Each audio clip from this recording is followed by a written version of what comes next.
আমি মরল।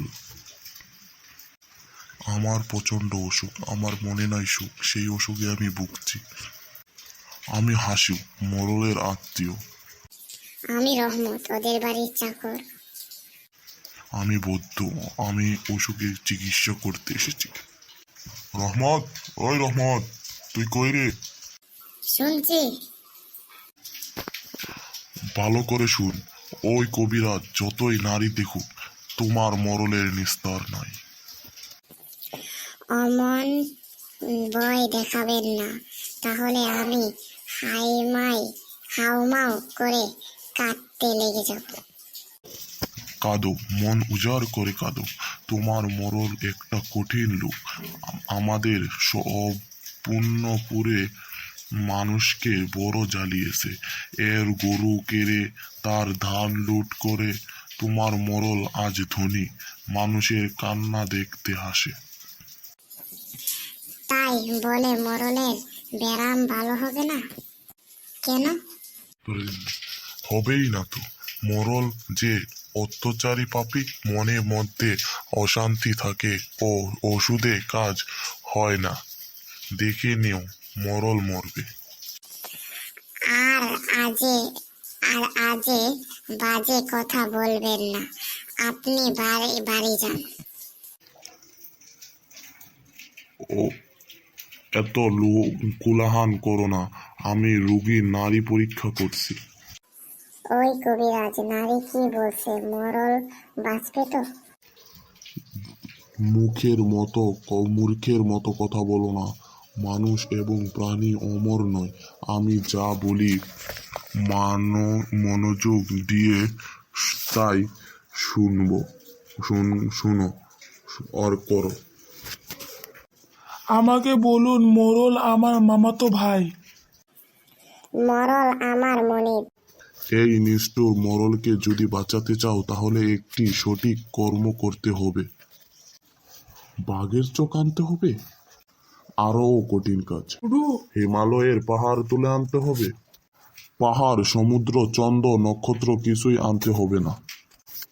আর সহ্য করতে পারছি না, জ্বলে গেল, হাড় ভেঙে গেল, আমাকে বাঁচাও। শান্ত হও। ওই রহমত, মরলের মুখে শরবত ঢেলে দাও। ওই মরল জোর করে আমার মুরগি জবাই করে খেয়েছে। আমি আজ মুরগির দাম না নিয়ে ছাড়ব না।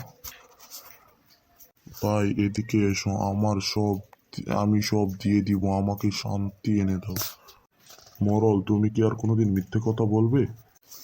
আর বলবো না, এই তোমার মাথায় হাত রেখে প্রতিজ্ঞা করছি, আর কোনোদিন মানুষের ওপর জোর জোর খাটিয়ে কোনো কিছু আনবো না, কেউকে কিছু করব না। লোভে পাপ, পাপে মৃত্যু। আর কোনোদিন লোভ করবে? আর লোভ করব না, অত্যাচার করব না, আমাকে শান্তি এনে দাও, সুখ দাও।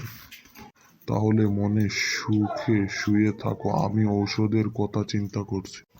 সুখ কোথায় পেব? আমাকে সুখ এনে দাও। অন্যের মনে দুঃখ দিলে কোনোদিনও সুখ পাওয়া যায় না। আমার কত টাকা, কত বড় বাড়ি, আমার মনে দুঃখ কেন? চুপ করো, যত কোলাহল করবে তত দুঃখ বাড়বে। হাসু, এদিকে আসো, আমাকে কথা শোনো। মরলের ব্যায়াম ভালো হতে পারে যদি আজ রাত্রির মধ্যে যদি আজকে রাত্রির মধ্যে কি করতে হবে? যদি একটি ফতুয়া সংগ্রহ করতে পারো। ফতুয়া? হ্যাঁ, জামা। এই জামা হবে একজন সুখী মানুষের। তার জামাটা মরলের গায়ে দিলে তৎক্ষণাৎ তার হাড় মর্মর রোগ ভালো হবে। এ তো খুব সোজা ঔষধ। সোজা নয়, খুবই কঠিন কাজ। যাও, সুখী মানুষকে খুঁজে দেখো। সুখী মানুষের জামা না হলে অসুখী মরল বাঁচবে না। আমি বাঁচবো, আমাকে এনে দাও, 1000 টাকা বকশিশ দেব। নেক্সট পার্ট পেতে আমাদের আইডিতে একটি সাবস্ক্রাইব করে রাখেন এবং ভিডিওটিতে লাইক করবেন এবং বলবেন গল্পটি কেমন লেগেছে। দ্বিতীয় পর্ব অতি শীঘ্রই চলে আসবে।